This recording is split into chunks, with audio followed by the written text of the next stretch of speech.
how Van Gogh became famous. So, because he never sold any paintings, all his paintings went to his brother Theo. Yes. And his brother Theo had them, and his brother Theo died only a year or two after Van Gogh died. And so his wife ended up with them all. And she tried to sell them and she couldn't sell them. But Van Gogh also had all his letters, and he was a prolific letter writer, and often the letters had sketches of the paintings and stuff. Oh. And so she published the letters, which created an interest in his work, and then it went from there. Welcome to Season 5 of Manage Self, Lead Others, with host Nina Sunday. This season, as well as workplace culture, we're going deeper into embedding innovation, AI, and invisible patterns shaping how we lead. Each episode, bold thinkers join us to explore how to lead with intention, elevate team culture, and stay future-ready. The future of leadership starts with the questions we ask. Paul Fairweather is a CSP, Certified Speaking Professional, delivering conference keynotes and author of the book Bold, Brave and a Bit Quirky. He's an award-winning architect, CEO, co-founder of TEDxBrisbane, co-host of the Common Creative podcast, finalist in Australia's prestigious portrait Archibald Prize. He's a designer, inventor, illustrator. Paul's mission is to give people courage to create and confidence to connect, often with a splash of watercolour and a twist of lemon. Welcome, Paul Fairweather. Nina Sunday, fantastic to be on your show. Yes, and it's wonderful that we're both in the same city, the home of the 2032 Olympics. And I attended one of your workshops, and I'm proud to say that I'm the proud owner of a framed watercolour of a lemon. And I want to ask you, when you deliver your keynote conferences, have you ever done the lemon watercolour there, or that's a bit difficult for a keynote, but you do it in workshops? Yeah, look, it's more about embracing my basic skill, which is painting, and bringing that into what I really love doing, which is speaking. And inspiring others to find the courage to express themselves. And I've been reading your book. I'm going to say now it's a page turner, because every chapter there's a watercolour illustration on the left, and often it's only one page on the right. It's virtually a memoir, is it not? It's part memoir, part manifesto about my creative thinking, illustrated with my quirky watercolours. But it's that thing of, like, what I'm good at, what I'm best at is writing these sort of short memoir stories. That's what I do. Yeah. So I suppose if anybody goes to Spotify where the video is, or to the YouTube channel, I'm flipping through some of the pages now where there's lots of illustrations, and they're beautifully done.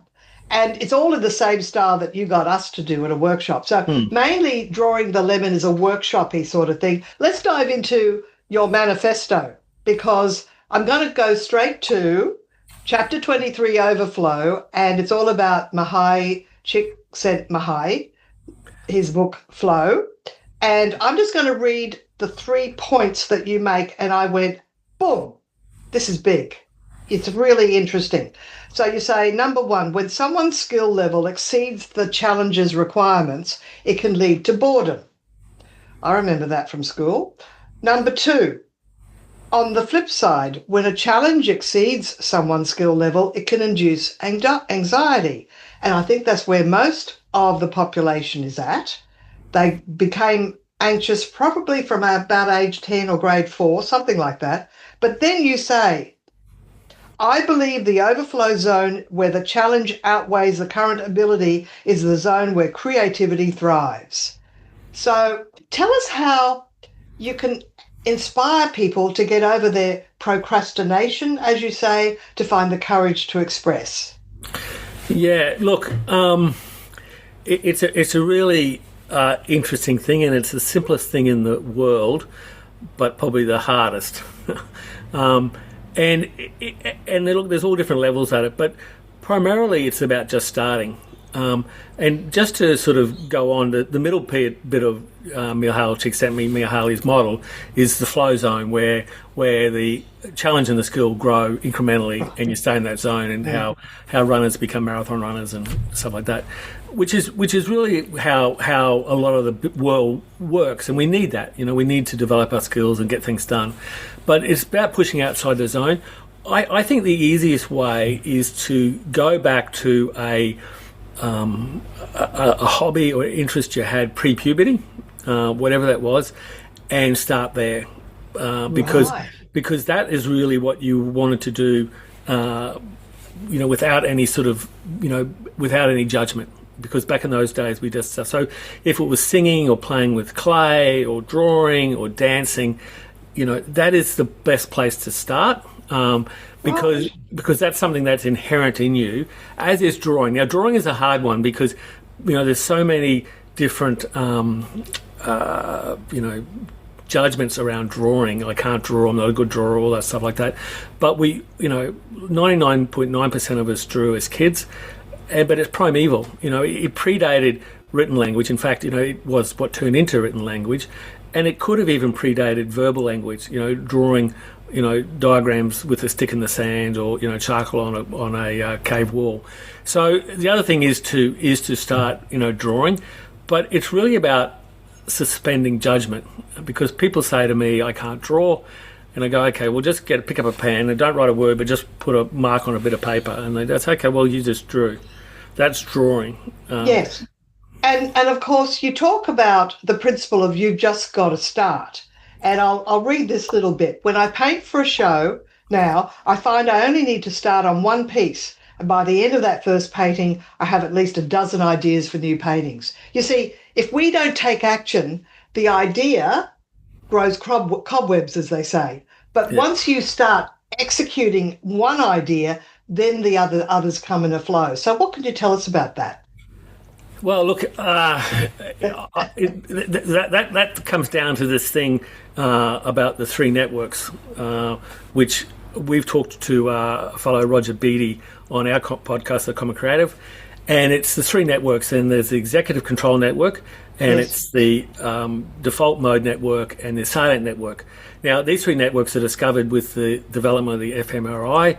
And the default mode network was discovered by accident, because they're telling people to rest between exercises, and they noticed every time there was a pattern. It was very similar. And so the default mode network is really the old right-hand side of the brain, and the executive control is the old left-hand side of the brain. But what they found is it's not the two hemispheres, it's networks that go across both. But so the default mode is like the daydreaming. The executive control is the analytical, the practical decision maker. But the really important one is the salient, and this is the third network they discovered, and it does two things. It determines what's salient, what's important. It's a filter, but it also allows the brain to switch between the two. So what happens when you start painting? You sort of go into this zone where you're doing something technical, and so you're kicking in the executive control network, but it allows your brain to also drift. And you get into this zone, and that part of it is sort of, when you start, you're in the overflow zone, but then you get into the flow zone and you're just flowing. But at the same time, your default mode network is starting to work, and then ideas start to pop up. And it's what happens. And I talked more about it in the section around doodling. So the salient mode, it's really important, and I talk about this in the doodling thing, because when I had my actual practice, I would doodle in meetings. But when I'm doodling, I was actually drawing. I was drawing coffee cups or keys on the table, or phones, or someone else across the room, or my foot. And people would think that I'm not listening or not paying attention. But if they ask a question, I could answer, or I could ask a very important question. So what I found is that my drawings were often better when I was consciously drawing, and I was listening more intently than I would when I was consciously listening. So it's a sort of focusing. So I found the very best way for me to tap into this default mode, or these three networks, is through doodling. I suspect it's what people do when they knit. I think the same thing happens. So you sort of get into a rhythm where you're doing it, but Granny's sitting in the corner and you think she's not listening because she's focusing so hard on pearl one, hook one or whatever it is. And then all of a sudden, she says something that, oh my God, we didn't know you were listening, and answers a question or whatever it might be. Yes. Well, now how can a manager apply this? I'm wondering, like a lot of people do digital notes on an iPad or something like that. Could we encourage people to get back to pen and paper and maybe encourage people to actually draw little stick figures or little basic images of what the notes they're writing about? Because I find that when I do little icons as part of my notes, and I always like to do handwritten notes, quite frankly, if I'm at meetings, it just activates different parts of the brain for me. That way, you might be encouraging people to come up with more creative thinking. Is that a possibility? Yeah, look, I think anything like that. I think what it comes down to, the sort of more broadly, is to sort of suspend judgment or be too prescriptive about how you expect people to behave and what they do. Because it's back to the school days. How many of us at school were told stop doodling and stop not paying attention, where in fact we were probably paying greater attention than we were if we weren't doodling. I think that people have very different habits, and and there is no one model for creativity or creative thinking.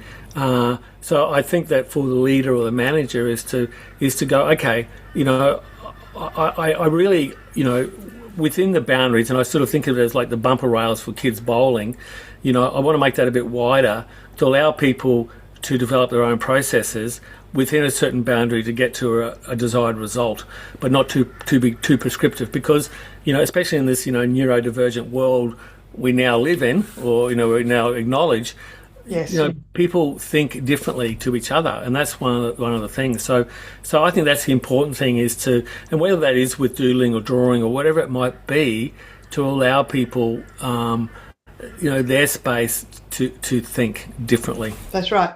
I have a personal mantra, which is always look for the second right answer. The idea behind that is, and as accredited in design thinking, ideas come from lots of ideas, and you've got to have lots of ideas to come up with a good idea. And in my experience, I find some people have a problem solving, they come up with one possible solution, they go with it. That's the first one they think of. And often the better ideas are when you stick with it and just come to get into the flow of, well, what are many ways we could resolve this, right? Yeah. And not just have one way. Now, I was pleased to see a quote there from Buckminster Fuller.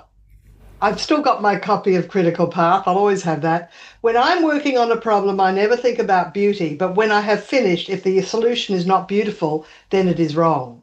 And so the idea of, it's the chapter called Simple. It's like, you've got to execute it so it has function, but then it must also be elegant. But it's this thing about adding the elegance to it, which I think is, and you can only do that if it's simple. It's very difficult to make something very complicated elegant. So I think there's an elegance and simplicity as well. Yes, lovely. So you've got this idea of inspiration, action, and connection. That's part of your manifesto. Tell us about that. Well, look, it came from this idea of it's the ION, so the IIN words. That's it. So it comes from this idea of, the chemical ions. And I didn't do chemistry at school, but I have, read some science books in the last couple of years which fascinate me. But the whole ions are atoms that come together. One has an excess of electrons and one is missing some electrons, and they create ionic bonds. And the classic is table salt, sodium chloride. Individual items, one is toxic and one is explosive, yet they come together to be literally the salt of the earth. And so creativity is the same. We always want to have inspiration, but we need this, one side we have to ruminate and one side we need our imagination. For action, we need motivation, but we also need procrastination. We don't even need it. We can't have it one without the other. And connection comes from, expression, but also trepidation. We have this overcome this fear. So it's this thing, it's this dichotomy that we have. We want the middle ground, but it's unrealistic. And so we have to acknowledge that there's always a flip side. There's always, the bad self, or the so negative self. But sometimes from that procrastination, inspiration will come. So they're all connected. They're not just in pairs, they're connected. Well, procrastination almost has a negative connotation to it, but you're saying it's the gap between the idea and execution. Yeah, no, look, in terms of procrastination and its, technical term about, deliberately delaying something, when you'll be worse off, is negative. But what I'm saying is that it's not really, I don't think there's anyone anywhere that doesn't procrastinate at some stage. Okay. Some things. Yeah, but when we do procrastinate, often we get to a breaking point, then we get highly motivated, and then then we move forward. But other times in that procrastination, it can actually become this thing where, we change our idea. So, one of the things that I think is a gap in the general corporate and organizational world is this idea that people are paid to do the job they're paid to do. And there's not this broad Kaizen approach, which is people also have a responsibility to think about how to improve the way they do the job. And is that a good thing, or are managers and leaders afraid that if people start coming up with ideas, then they'll have to do them and it may not be what they want to do? I mean, because creativity leads to, why aren't you using my idea? Well, look, I deal with that in 2 other chapters of the book. One is about the seed of an idea, but the other one is simpler, as I have the 3 scripts. So I think it's up to the leaders and the managers to, in the first place, to design the script. So the 3 script is fully scripted, improv, or it's basically... ad lib or improv. Ad lib. Yeah, Yep. So they're the 3. So basically, sometimes when you're doing a project, it's fully scripted, okay? And so whether it's a deadline or expectation or whatever, so you say to your team, it's the Nike way, just do it this way. Right. Okay? Mm-hmm. Sometimes you say, okay, look, here's a rough script, but we've got a time frame here, or need some more input. You can ad lib, okay? So you can build on my idea, okay? Right. But other times, again, to time frames or budgets, or maybe a lack of ideas from the leader, which is another thing about not the old A-type, I don't know where we're going, let's improv this, let's come up with something new. Right. Now, the problem is that, a lot of creative people, as an employee, they want to be in the improv all the time. But the reality is that that's not always possible, because we've got to do the work, and sometimes we've just got to follow the leader. But really what it comes down is to the managers and the leaders saying, okay, defining the script.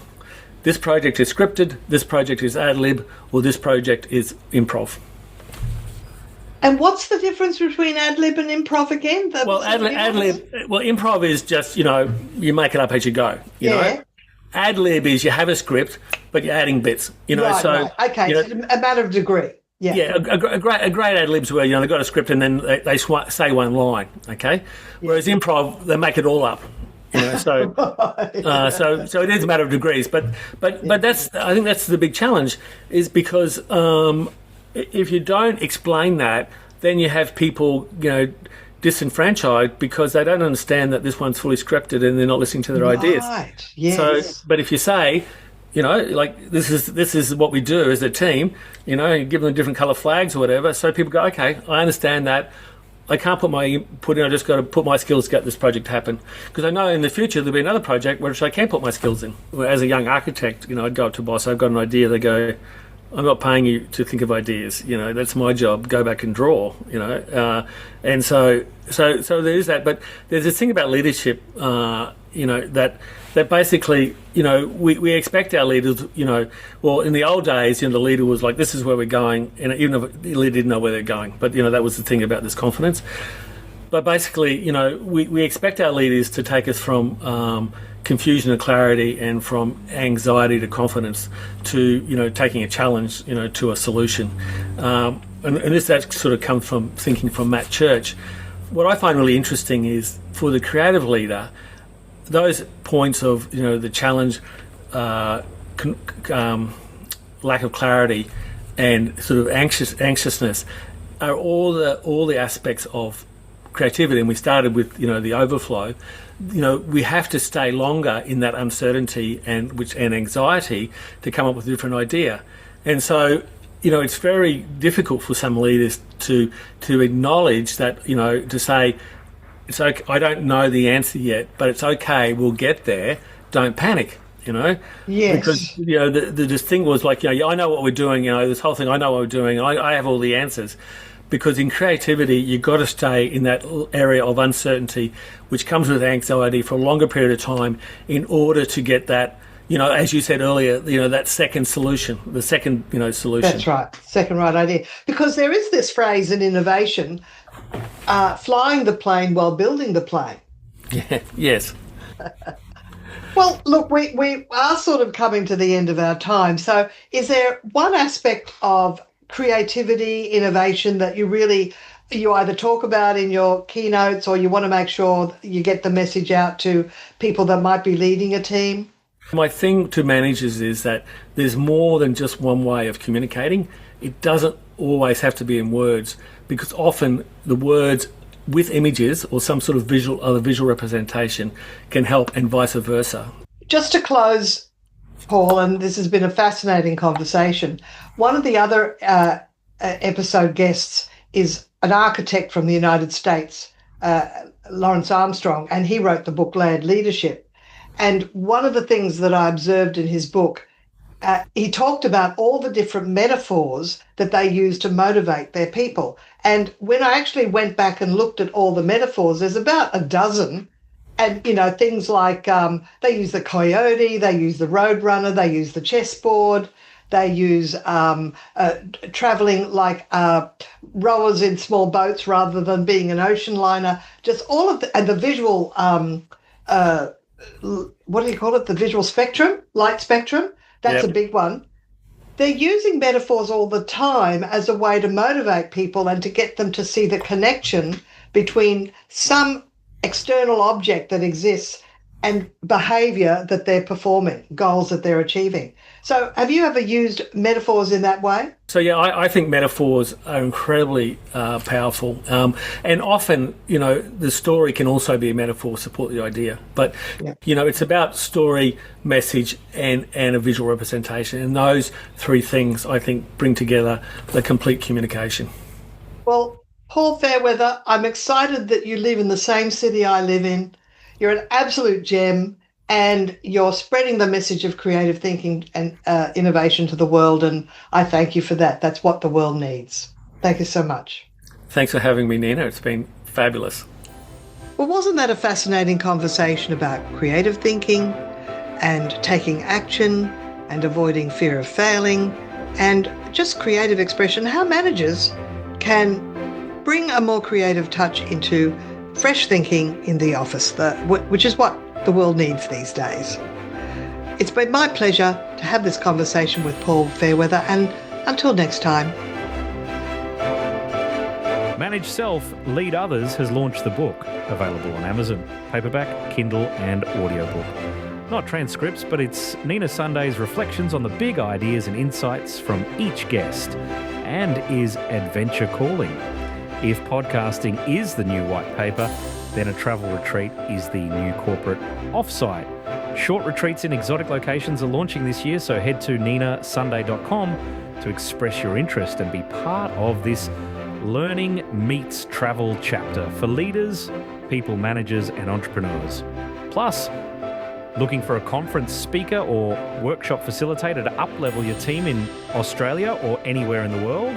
Visit brainpowertraining.com.au or ninasunday.com. Until you tune in next time,